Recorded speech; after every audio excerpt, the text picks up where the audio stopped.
Welcome to Hidden Dread. It begins in the Appalachian Mountains, where the ridges rise like sleeping giants and the valleys sink into endless shadows, a place where legends are whispered more than told, where the silence of the forest carries heavier secrets than the words of any man. The protagonist of this tale, a quiet traveler whose name was rarely spoken because he kept mostly to himself, was a man running from the noise of his own life, chasing the solitude that the deep woods promised.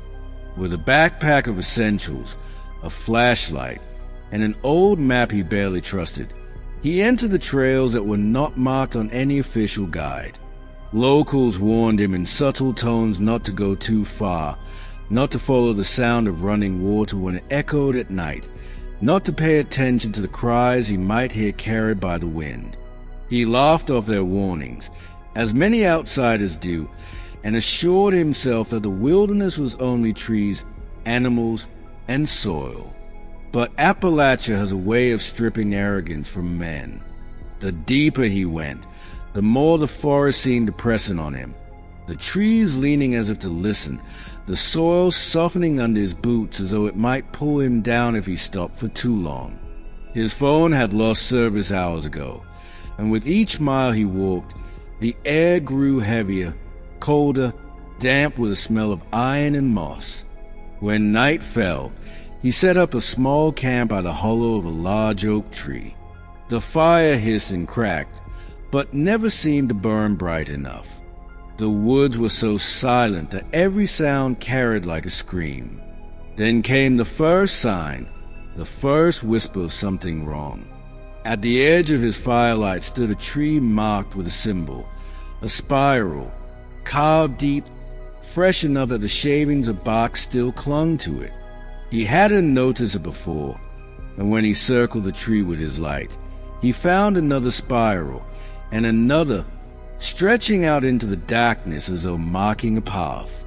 He told himself it was kids, maybe locals messing with outsiders.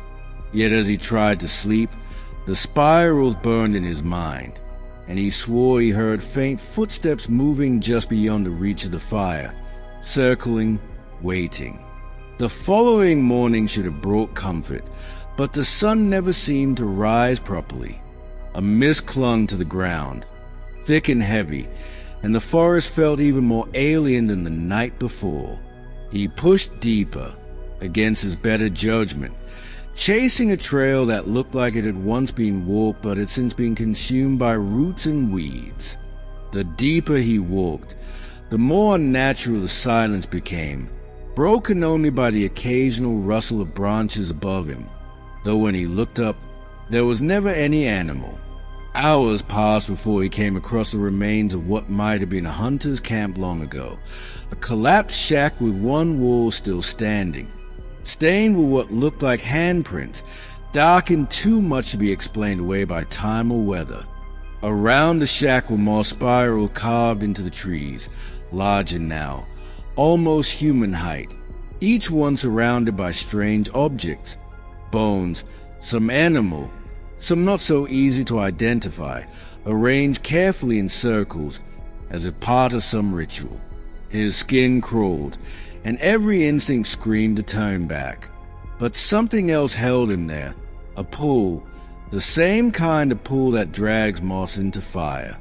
He found an old notebook inside the shack, half-mold, but some pages still legible. It was filled with desperate handwriting, each entry more frantic than the last, describing shadows that moved on their own, voices that called from the trees, and faces that appeared in mirrors and pools of water. The last entry stopped mid-sentence, the ink streaked, as if the writer had been pulled away in the middle of his words. He dropped the notebook, heart pounding, and stepped back, only to hear a branch snap behind him. When he turned, the forest seemed unchanged, but he knew in his bones that he was not alone. That night was worse than the first. He tried to retrace his steps, but the forest had shifted, as though it had rearranged itself to confuse him. Trails that should have led back twisted into circles. Familiar landmarks vanished. When he finally made camp, exhaustion weighing on his body, the fire barely kept lit. The sounds began again.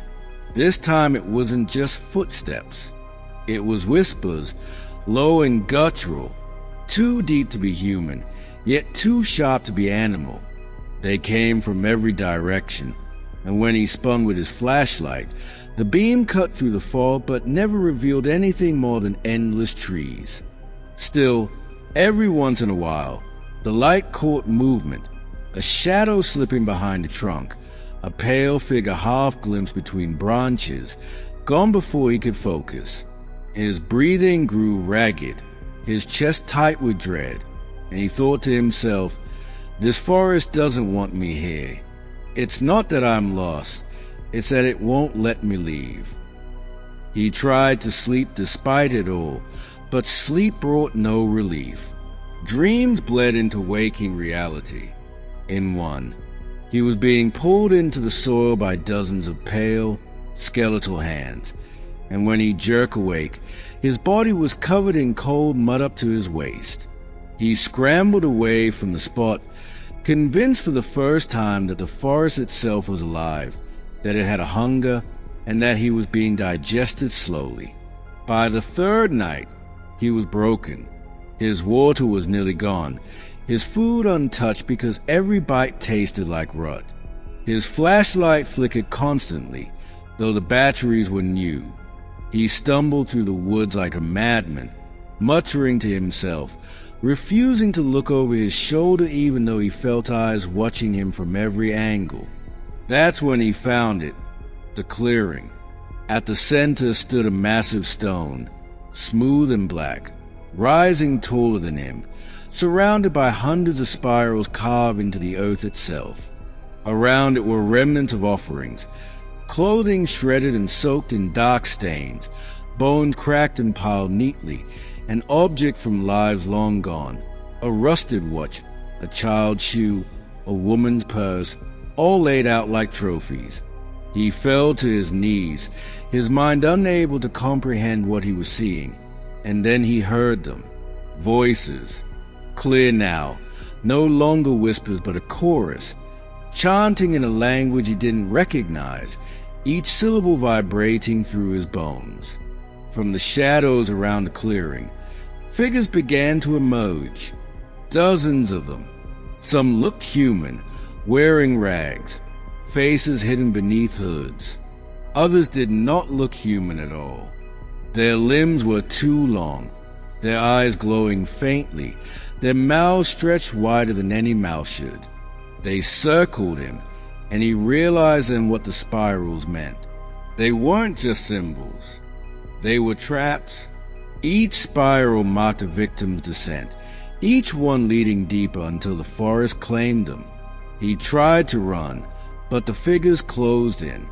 His scream echoed through the mountains, but in Appalachia, screams are just another part of the night.